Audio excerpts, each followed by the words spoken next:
We're about to enter the world of the dragon. A handful of tiny volcanic islands where you'll find a rare, mysterious, feared and magnificent reptile. The largest and certainly the most dangerous lizard on Earth, the legendary Komodo Dragon. G'day, I'm Steve Irwin, and I'm taking you into the heart of dragon territory.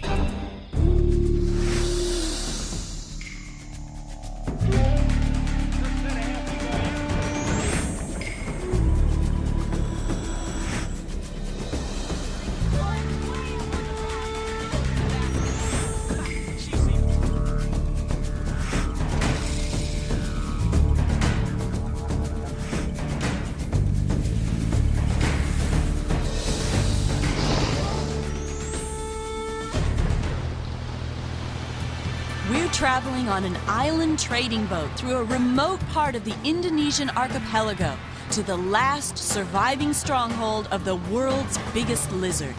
Check this place out, unbelievable! This is the home of the dragon. We're north of Australia and west of Papua New Guinea, traveling around a few tiny scraps of land that make up Komodo National Park. Only one of these islands is big enough to appear on a map of the world.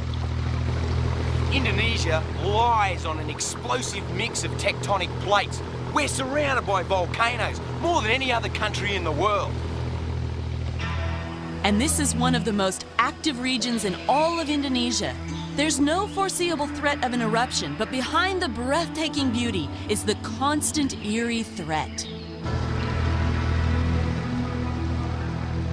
Komodos are only found on a handful of islands. This is remote, it's really remote, hence the wild boat trip. There's nothing like a slow boat to Komodo for enjoying the view. But being practical, there's no other way to move from island to island.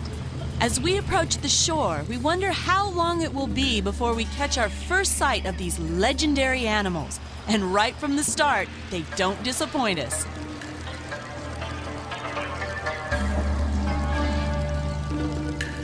Have a go at the welcoming committee.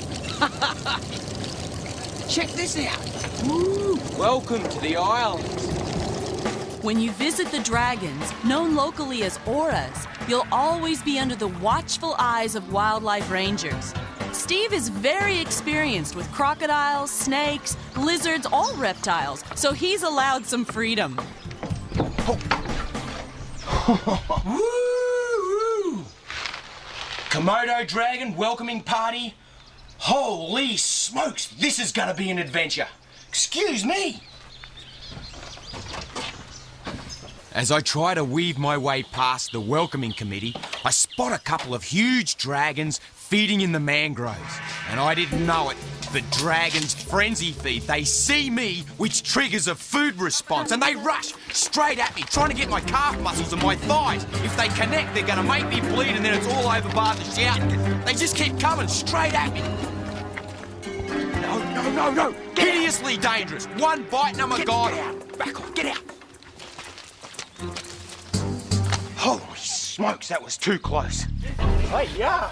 Let's follow them. I've been allowed to get right in close to the lizards, but they are dangerous. In a food response, they could kill, and that's why it's important for visitors to travel with rangers. The locals call this dragon Baras, and he's an enormous Komodo. He's been scavenging near the water. Where the fishermen have set lines, he's taken advantage of the fish.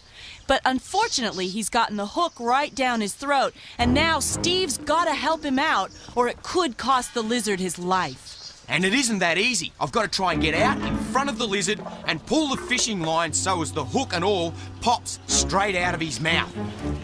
Got it. Oh, great, now he gets aggressive.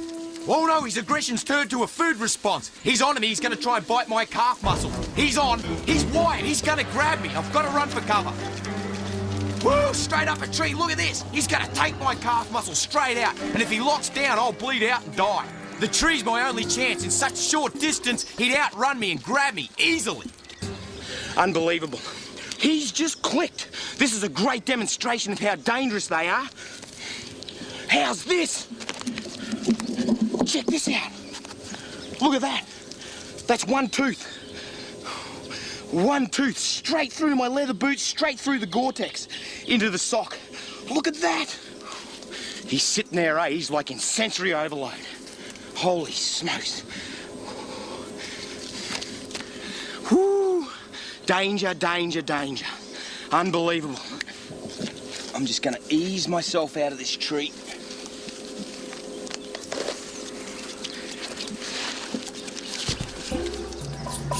He's onto me. He's staring straight at me. I'm gonna have to be really careful and get ready to run, because there's blood in the air. I've spiked my arm, and if he senses that, he'll attack again. We're out of here, come on. Komodo dragons aren't the only wildlife on the islands, but everything else that lives here is fair game for them, unless they use the buildings and keep out of sight.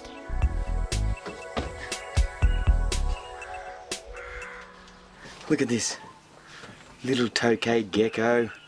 Look at the colours. They're nocturnal, and they live in and around these old buildings. They love them. They got extreme jaw pressure. Love grasshoppers and insects. Beautiful colours. And watch the way he climbs. They're slippery little devils, but he doesn't seem to mind Steve. A quick shelter under the collar. Oh, tried to bite me. And he's off again. Wouldn't it be great to have suction caps on your toes?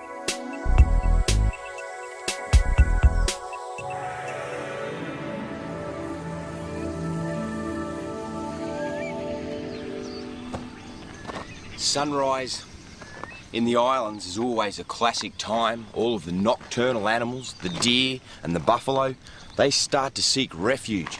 They don't want to be out and about and in an area where they could get ambushed by a Komodo. But the Komodos, a bit like me, still a bit sleepy, they're waking up, they'll be just starting to emerge from their holes.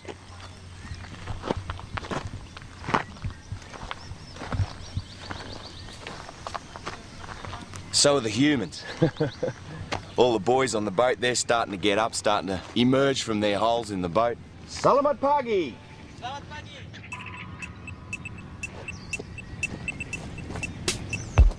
Here we go.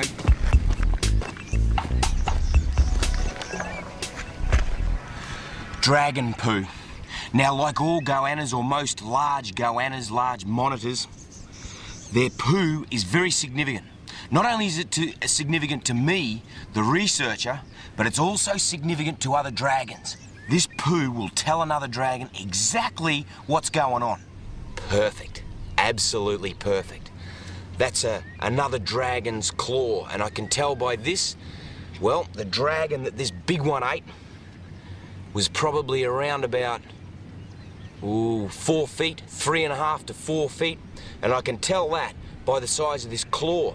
And this is a front claw, so he would have grabbed, lacerated, killed the little dragon, swallowed it down whole. But even more interesting is this skin. Have a look at this. This is a piece of Komodo skin. Right, so there's the outside, and here's the inside. See that? That's bone underneath the scales. Look at that. So when they bite each other, they do a little bit of damage. I haven't got this kind of armour plating. I'd hate to have a bite. Ooh. Great stuff. The droppings tell us this is a big dragon's home range. They mark their territory, and the sunny side of the slope is where we'll find it, getting the body temperature up for the day's hunting. Gosh, she's cute. Now, she's come up out of her night quarters right into the sun, and you can see how she's facing right into it. So she's thermoregulating, she's heating up, she's got her legs splayed in a very relaxed position, and she's cute. You're all right, sweetheart? She's puffing her throat out a little bit. No, you're all right. It's okay. It's okay. She's a little intimidated by me, and that's just fine. I'm quite large, and she has to stay on her toes. She's got a fair amount of scar tissue. I wouldn't mind betting that this girl is full grown. This is as big as she's gonna get. And she's got some big heavy hits. This scarring is from battles that she's had over territory, over nesting. Big one on her tail, big V cut right in. They get really rigorous with their aggression.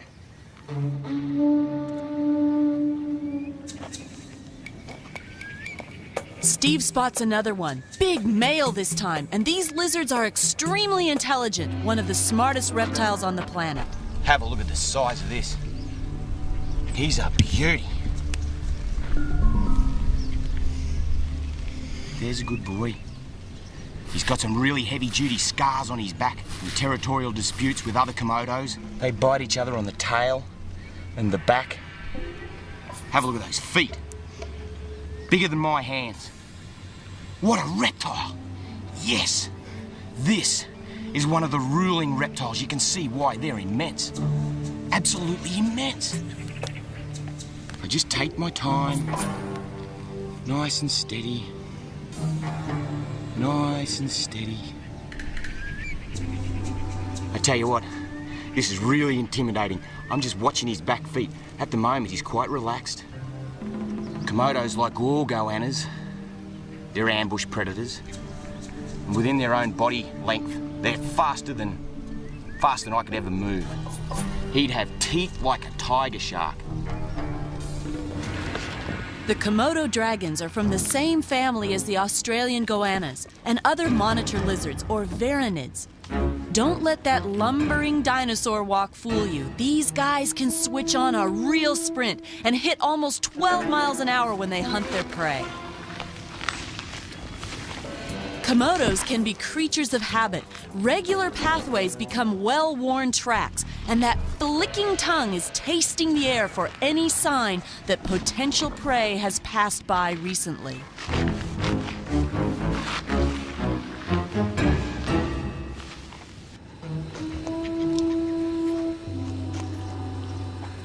He's located something in this grass.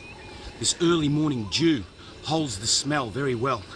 And I can see some fresh dung here. Whoa. You can see this fresh dung. Whoa, danger.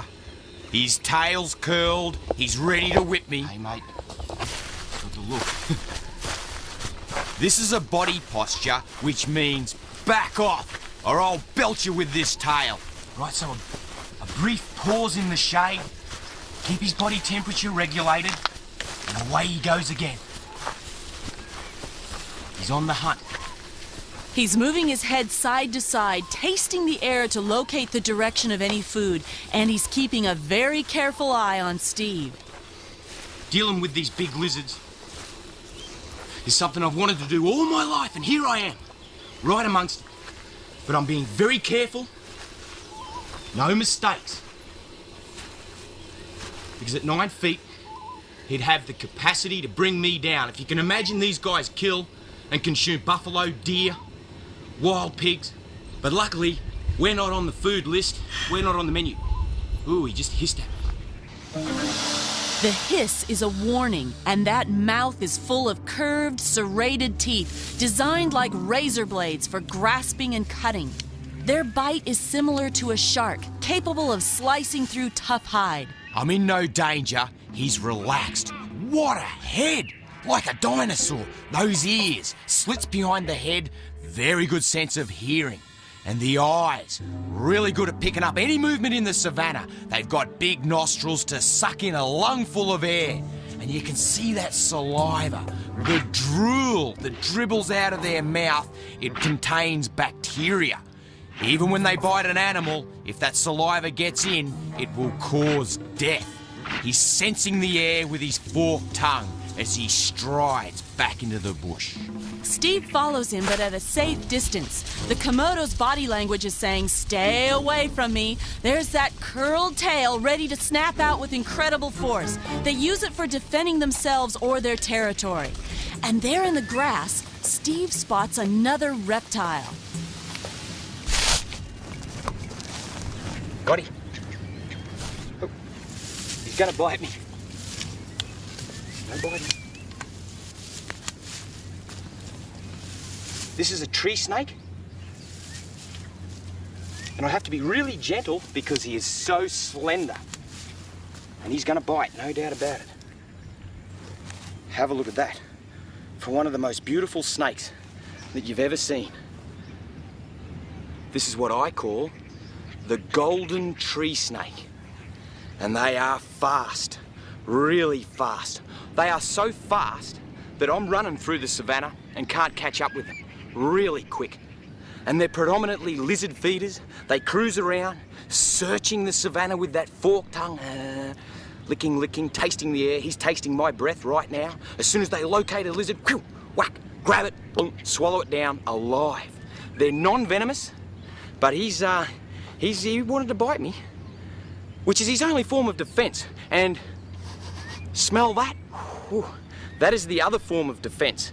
Down here, at his cloaca, he is exuding an odor that stinks. It's very pungent. And of course, there's a lot of predators around here. Absolutely everything would eat this little snake. And if he lets go that pungent odor, the animal, whoa, that stinks, and it gives him enough time to give him the slip. Wow, they are sleek. Really sleek. Okay, let him go in this bush here. You watch this. There you go, mate.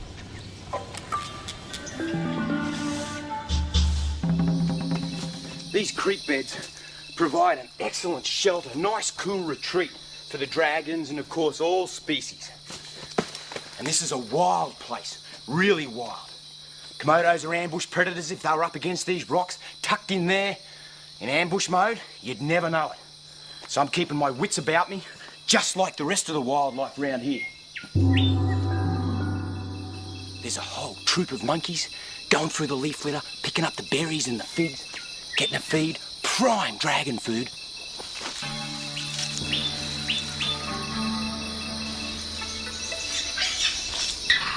Komodos could hear that, the dragons, they'd zoom straight in.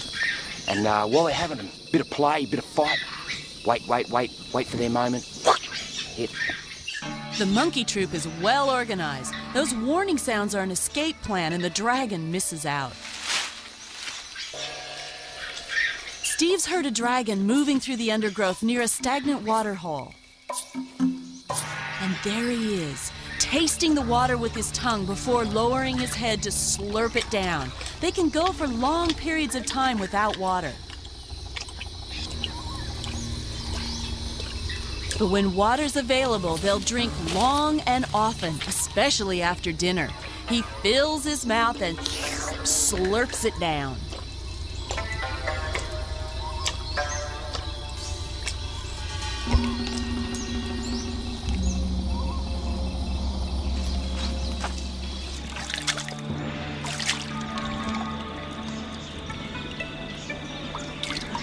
Where the pigs and the buffalo haven't stirred it all up into that primeval ooze, it's pretty clear. Well, it's not too bad. Pretty well filtered. But I reckon you'd be in more danger if you drank this than Komodo ambush.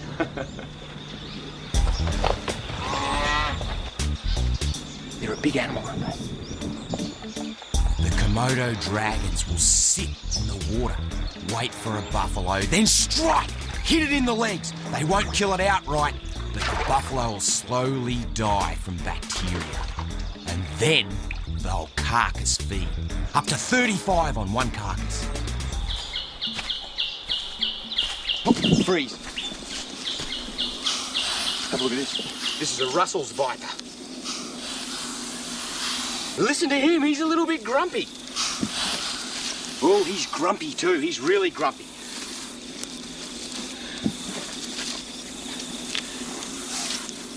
He's grumpy as. This is one of the most feared animals in this part of the archipelago.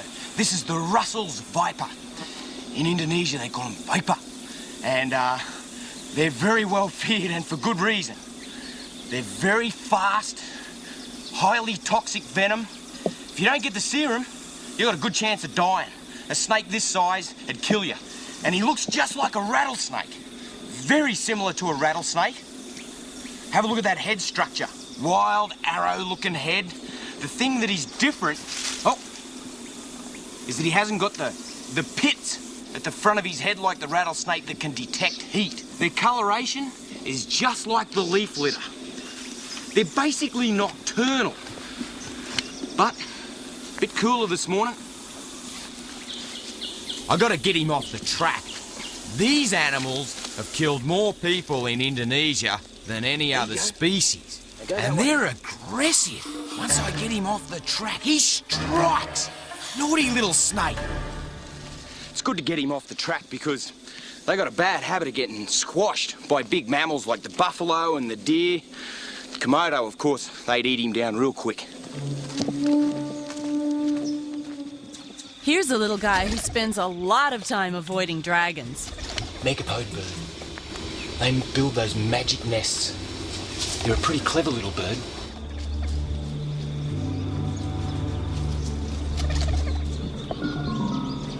Here's a dragon trail leading straight into megapode bird. See his belly mark through here? So the megapode bird, this is where they nest, they're mound builders. You see dragon trails all the way through it. Every now and again they'd get a good feed here, either from the bird or from the eggs.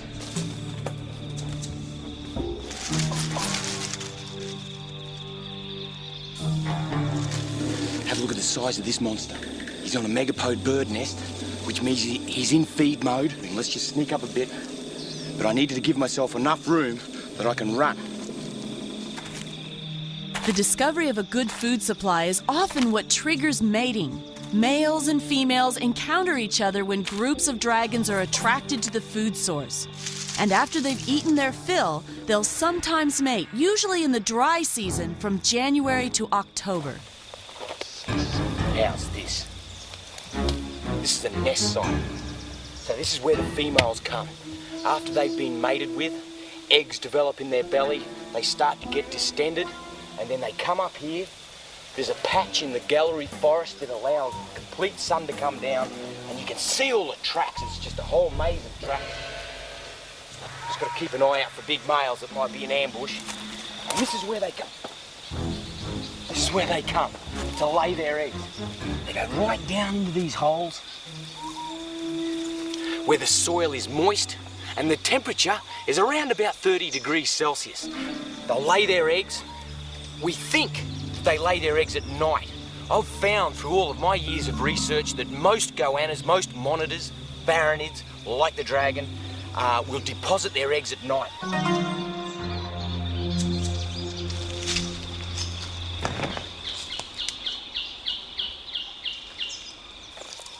Oh, look at this. Check this out. Yep, unreal. Here's a girl scratching out a nest. She's got a belly full. She's got to lay.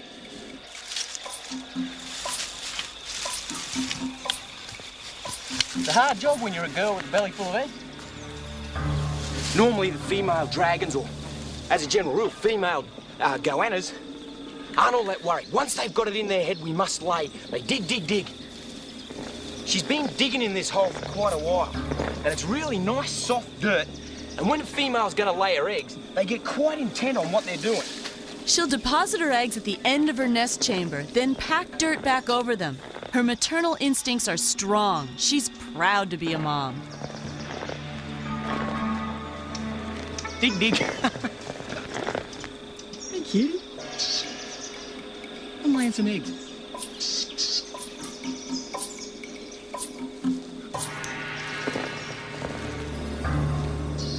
Have a look at this one looking on. That dead set looks like another female. Have a look at the belly on it. The females get really distended in the tummy with eggs. And this one, which I've nicknamed Nicole, checks her out. She doesn't want some other girl coming in and nesting where she wants to nest. And as it licks my foot, I hold my ground. I hope, just hope, that it doesn't bite. No, she's more interested in going and finding a nest site. Now, these girls will actually get a little possessive over their nest site once they've deposited. Usually around about 7 or 9 months incubation period, and once the eggs have hatched, the babies have to emerge, get up out of this soil on their own, avoid predators, and then they go straight up a tree. The little ones are arboreal. They can climb, no worries at all. When they're big adults, they're too clumsy and they surely fall down. Oh. Hey, there's 2 of them up here. 2 little baby dragons. The funny thing with the dragon is, as soon as they hatch out of the egg, they head for the nearest big tree, whew, straight up it. These ones are yearlings, they're about a year old. And they're up here, getting a little bit of sun, the afternoon sunlight. Of course, in these trees, there's a whole series of insects, geckos, skinks, birds' eggs. Just about everything that you'd want to eat when you're a baby goanna is right here. And they grow really quickly. These blokes are almost 2.5 feet in length and quite solid. And they're very calm, very quiet in the tree, no problem at all. They've got to go into the trees, otherwise the big Komodos are going to eat them. Even the teenage Komodos will eat these little ones. They're highly cannibalistic. 1 out of every 5 meals eaten by a big Komodo is a smaller Komodo. Without this population control, there wouldn't be enough food to go around. Ah, I see what's going on. Big Komodo cruising around in the savannah. That's why they're sitting up here so quiet. I don't say I blame him. He's a big lizard. Be 7.5 feet in length, maybe more, and he's in feed mode. He's looking, he's scanning the savannah for a feed. Yeah, good choice, really good choice. It's estimated that a dragon in the wild could live as long as 50 years, with the biggest ones growing over 10 feet long. The reason dragons like pathways is that's where the scent of prey is strongest. Whether it's other dragons, animals, or humans, it's all a potential food source. They'll scavenge anywhere. A pile of human garbage can give up a tasty morsel. Dragons around here have learned to live off humans for at least part of their diet. They'll go anywhere the scent leads them, and the villagers on the islands must always be aware that a hungry dragon could be close. They're instinctive ambush predators, and if the island deer stray too close, the Komodo's ready to lunge, even though in this case, it's a much bigger animal. Have a look at this. We've got a standoff. Look at the deer. It's anticipating it.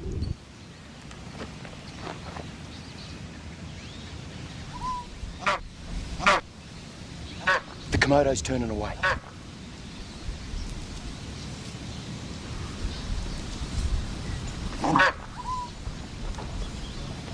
Hear that? That's a stress call. I'm not sure whether it's barking at me or the Komodo.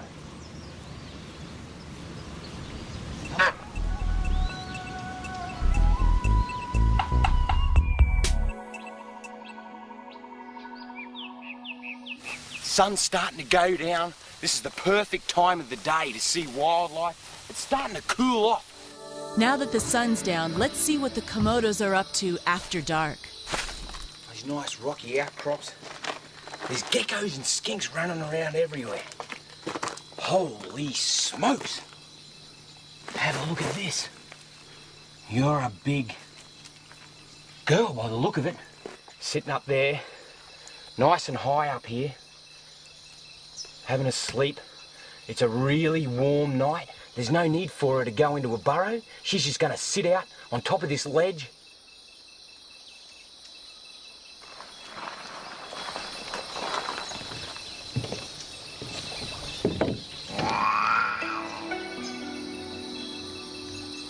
A feral cat. Steve's about to make an incredible discovery. This species of snake is not known to live on these islands. Yeah, have a look at this.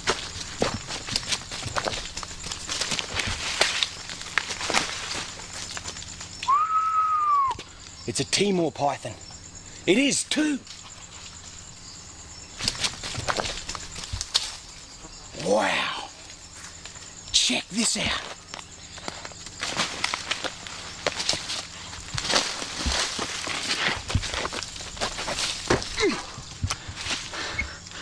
Have a look at this little beauty. It's a Timor python. I never thought in my wildest dreams I'd ever get to see a Timor python. Have a look at the colour of his head. Beautiful golden pattern. Spectacular snake. He's scents in the air. Forked tongue. Just like the Komodo dragon. Aren't they glorious? Have a look on his bottom jaw. Just along there. He's got pits. They're heat sensing pits. He wants to go back up his tree. Now, being a python, he's completely harmless. But I've got to be careful because I I've never been here before, and I'm not all that sure about the local fauna, particularly the reptiles. Have a look at him. What a glorious snake. Check this out. He's got a stubby tail.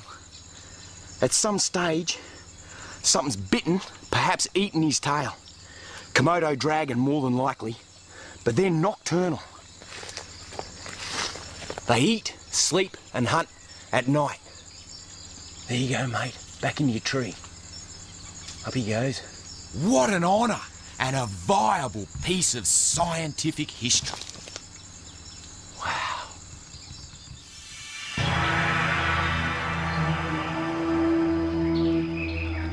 Daylight, and the locals have tipped us off about a big dragon that's taken to the water, probably swimming to a nearby island where there's good hunting. Got a couple of leaks, but as long as I work a bit quicker than they do, I should stay afloat. Steve's keeping a close watch for wildlife, especially dragons, who can be powerful swimmers. There'll be the usual marine predators here like sharks, but these days only one big reptile. They used to have crocodiles here, but they've since become extinct, so it looks like the dragon has taken up the niche as the #1 scavenger, predator, hard-hitting reptile. I hope I spot the dragon soon. This isn't exactly the most seaworthy outrigger that I've ever been in. I just got to keep bailing. There he is! It's a big bloke, and he's steaming across the water. It's unlikely that he's hunting. The dragon is a terrestrial animal, and the only time he'd slip into the sea would be to escape a predator or get somewhere else. Look at him power through the water like a crocodile. How's the strength? He's steaming across the channel. Strong, the power. Just like a crocodile. Got his legs tucked in. He's steaming through the water. I'm flat out keeping up, and he's too big to be worried by predators, so the reason he's in the water is to go from one island to another. He's probably sniffed out some food. They're known to swim more than half a mile through strong currents to reach a herd of goats grazing on a nearby island. They'll stay until they've eaten the goats, however long it takes, and then swim back again. They'll only make a swim like this if the food supply's short on their own island, and if the wind's blowing in the right direction to bring the scent across. And this is a huge dragon. Probably the biggest one we've seen. So close to 10 foot it's not funny. Almost as big as they get.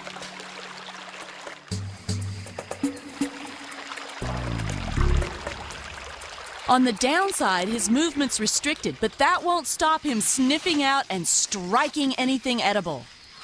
Check him out, he's just having a bit of a rest.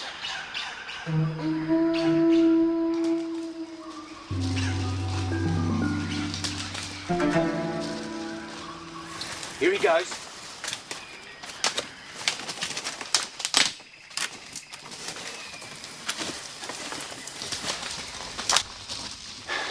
How's this? I hope you can't smell this. Makes me nervous. He turns straight at me. He can sense the blood. He goes into feed mode and he readies for a strike. Straight at me. Woo! When this guy is on, they're right on. I guess you got to look at me. Thought, yeah, this must be edible. Luckily enough, I'm able to go through the spider mangroves, those aerial roots, and stay out of his way. He's in hunt mode. Look at that forked tongue going.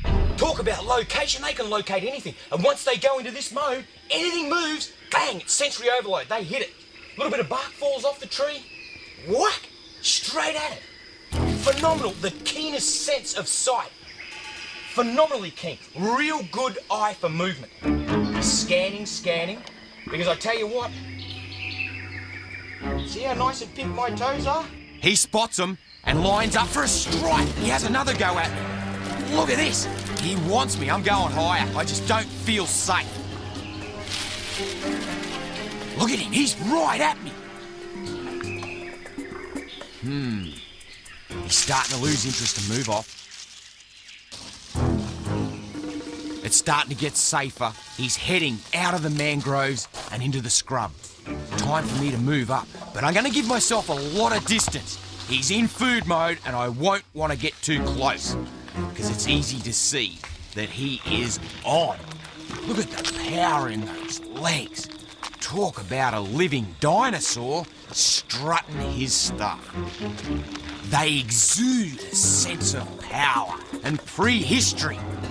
Look at that forked tongue. Magnificent animal. He's starting to get out of hunting mode and into an inquisitive mode as he goes from side to side, picking up the scent of something. And now he's starting to jog. He's heading out into the savannah in a jog. Where is he going? What's he doing? Let's follow him and see what he's up to. Woo! Dragons can run over 12 mile an hour. This one's running, I don't know, 4 or 5. This is only a trot.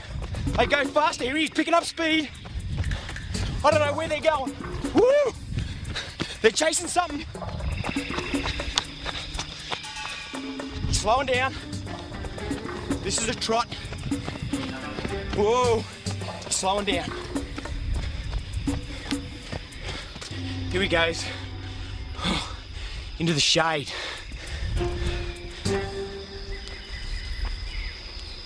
Notice the way, as he struts, his head goes side to side and his forked tongue goes out. It's like my ears. As I'm listening, if I hear something, I can tilt to one side and detect where it is. They are a highly sophisticated animal. Their senses are very well honed. And it's important that I follow him from the water to his destination to get a better understanding of those instincts. They are one complex animal. As well as the obvious use for walking and running, the feet and claws are designed for other purposes. They can be powerful weapons for defense or tearing at prey, efficient digging tools for unearthing eggs or building nests, and in males, as hands for gripping their partner during mating. We just look for a nice, comfortable spot. He's scavenging amongst the debris left on the high tide. He grabs a bit, yuck, spits it back out. It's not edible. Whoa, he's starting to curl his tail up. He doesn't like my presence. I guess I was in his way. Tail whips are just a warning, but a good solid one at that. Oh, she's starting to sting a bit. Actually, have a look at this. See a bit of a bruise there?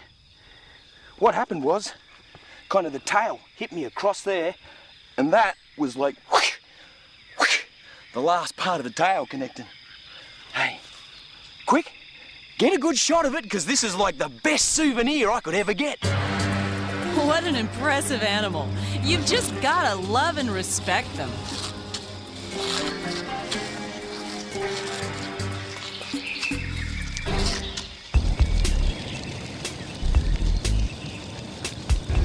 Selamat tinggal.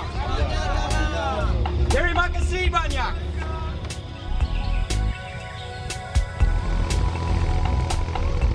It's time to leave the park rangers behind and look for more Komodo dragons all around the shores of these volcanic islands. The coast is so rugged that a boat's the only way to do it. Check this out. Really, really active.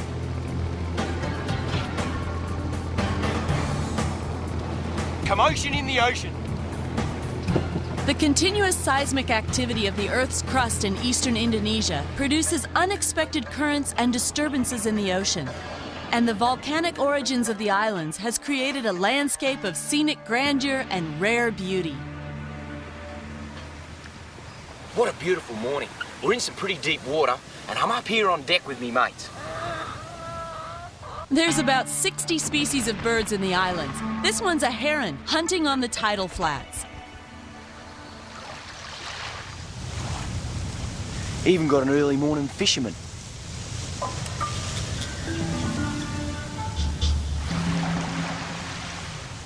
And another early riser, trying his luck in the waves.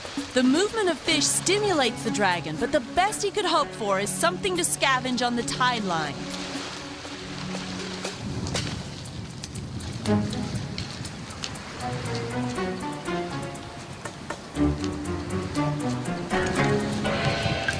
Have a look at this big bloke. He's beachcombing. I think he likes to look at my feet. You can see all bits and pieces get washed up here. Sorry, mate. Like old baskets, bits of plastic bottles and stuff, absolutely everywhere. Cans of bintang.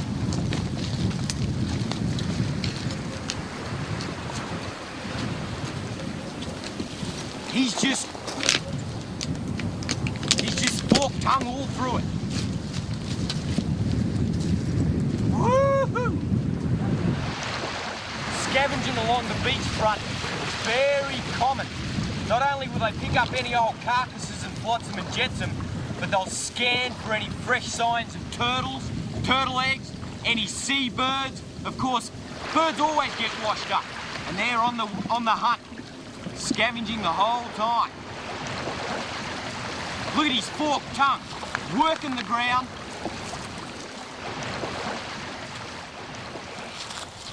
Beachcombing is usually pretty slim pickings, and the most productive areas for the Komodos is back inland on the game trails.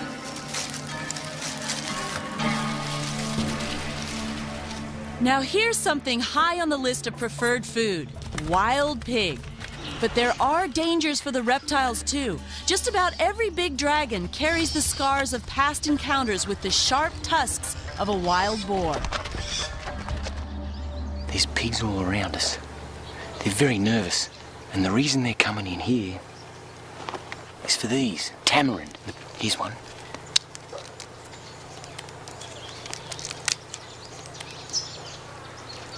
Got a real, citrusy type flavour. Pigs like them.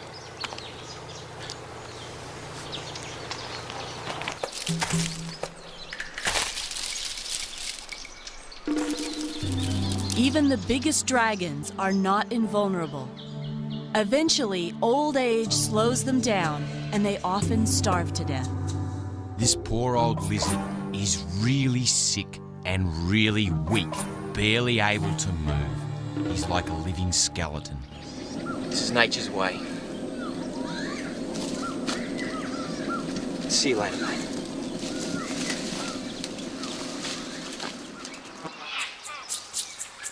There are 15 species of snake on the islands. Around half of them are venomous, and 3 are dangerous enough to kill humans.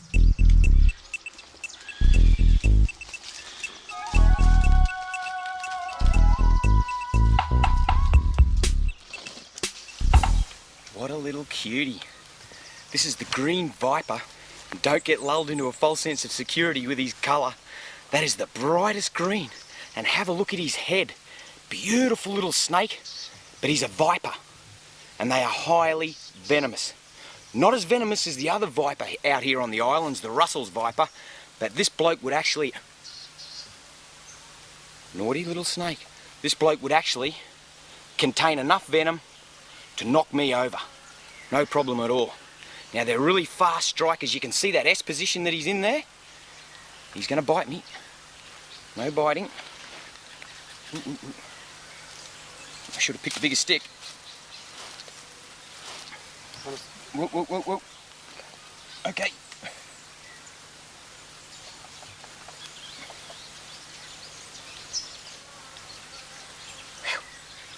There we go.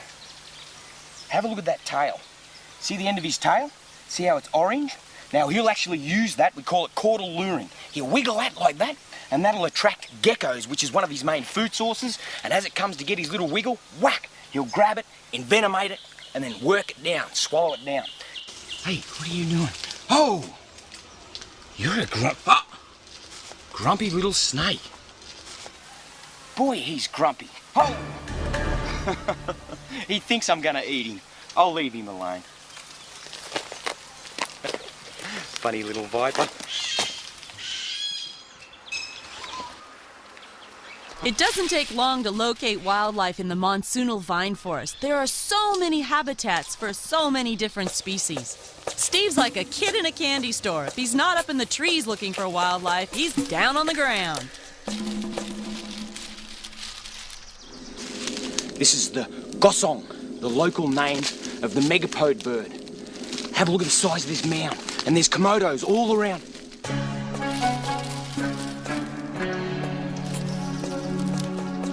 Now this is Steve's chance to interact with Komodos in a way he has done with so many other species of reptile. It's a calculated risk, but Steve has worked with crocodiles, snakes, and lizards for his entire life, and the ultimate experience for him is to be at one with them. The dragons are very intent on looking for birds and birds' eggs. I'm gonna hold my ground. The area all the way around me is thick with Komodos. There's 2 right in front and there's several in the fringe, and I can hear a big one, and so can this little one.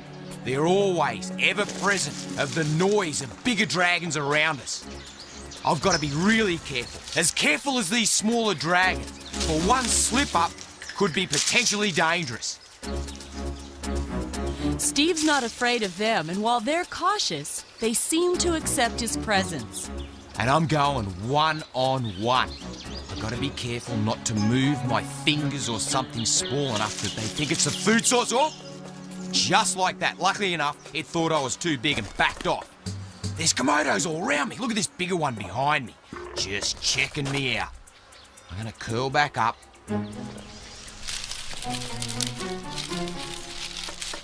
Even though she's got a mouthful of egg, she still comes back out. I'm surrounded by Komodos. There's at least a dozen, and I keep throwing dirt and sticks, which plays on their movement receptors and gives them something else to think about rather than me. The smell of food is driving them a little crazy. Luckily enough, there's no big steamer lizards that would see me as a food source. But I'm gonna hold my ground. Ooh, here she comes. Oh, tongue flip right on the face. Luckily enough, it's more interested in going back into the eggs.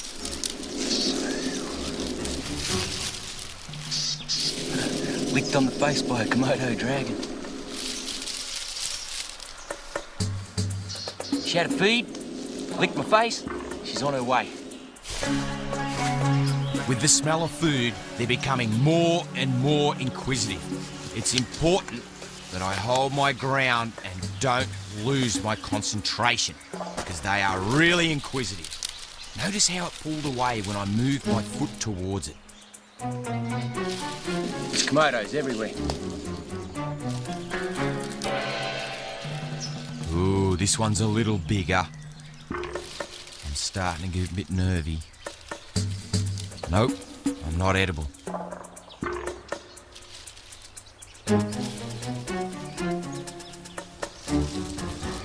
And another one. They're coming right at me, one at a time. Just move towards it. Come on. No, it's starting to back off. This is okay, it's moving off. Whoop, whoop, whoop. Whew. It thinks I'm unedible too. Have a look at this. There's Komodos everywhere. Ooh, these two, they're arching their neck. They're puffing out their throats. Look how stiff they're going. It's on. It's gonna happen. Here we go. The aggressor takes a position. Got a fight on our hands. Ooh. They get really, really aggressive. And they face up to each other. They can inflict a powerful blow and one may die. They wrestle. As long as they don't bite, they won't kill each other. It's like a big standoff. No matter how calm they seem, the Komodo Dragon can explode into action in an instant. There's really nothing else like them anywhere on Earth.